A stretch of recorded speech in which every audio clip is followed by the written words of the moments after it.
Well, when I was 18, I got really, really sick. And I came down with cancer. And it was really a turning point in my life.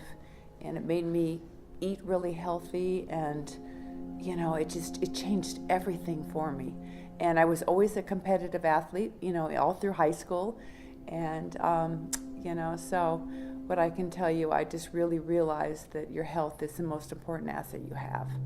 And so at that point, I really started taking care of my health. But when I was younger, I played every competitive sport you can imagine, from being an AAU swimmer to the basketball team to the golf team, to the broad jumper, to everything. And that's what got me, my blood flowing all the time, was that competition. I love that competition. My wellness journey started because that's when it became real that, I can't always depend on my mom and dad's, home cooking and, going into their pantry where everything's gonna be so healthy and fully stocked and everything like that.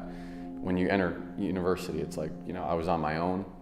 And so I realized that if I didn't quickly kind of get a foundation for wellness for myself, that I was gonna end up like my friend that put on 40 pounds of fat in his first semester of college.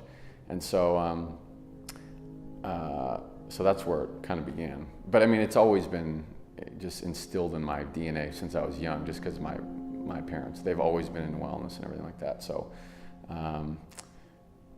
and I've always had that education, so I've always been really, really health conscious. Wellness journey started, everybody's sort of been on a wellness journey since they were born, right? Like we're all, since we came out of the womb, we've been like getting either more well, less well, whatever. But I always played sport my whole life. That's how a single mom of 4 raises 4 children, is sport. So we played every sport. I played, my number one sport was soccer. I played elite soccer for about 15 years and went to a soccer specialist school and traveled a lot with soccer, and that was really my passion. But I also did athletics and netball and tennis and cross country and even race walking, like just everything. My mum was just, as much as she cared about getting us into a routine, it was just always teaching us about living healthy and being healthy and well. So I always had such even as a kid, I always was so grateful to my mom for putting us in sport and letting us be so healthy.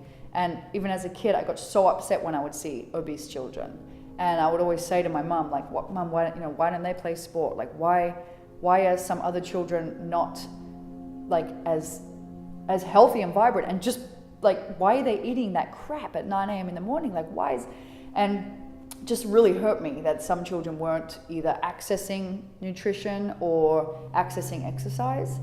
And so when I was going through school and deciding what I was going to do as a career, it was always going to be about health and wellness for me. My wellness journey actually started probably when I was about 16. I was in high school and I was actually underweight for my age, and I just saw that that working out represented an opportunity for me to actually change and take control of my appearance, and that was kind of a motivation for me, to realize if I was willing to put in the work, I could produce the results. And so I guess you could say I became passionate initially, and then really almost fanatic about it. I was engaged in bodybuilding before bodybuilding was really popular. But again, for me, I think it was the discipline, the rigor, the workout itself, the ability to set goals for yourself and actually to break through those that taught me a lot of discipline.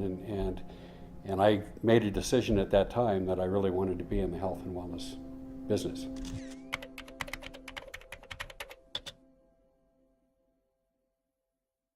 Drugs have a role in our world, but most people I know would rather be taking natural products than taking drugs.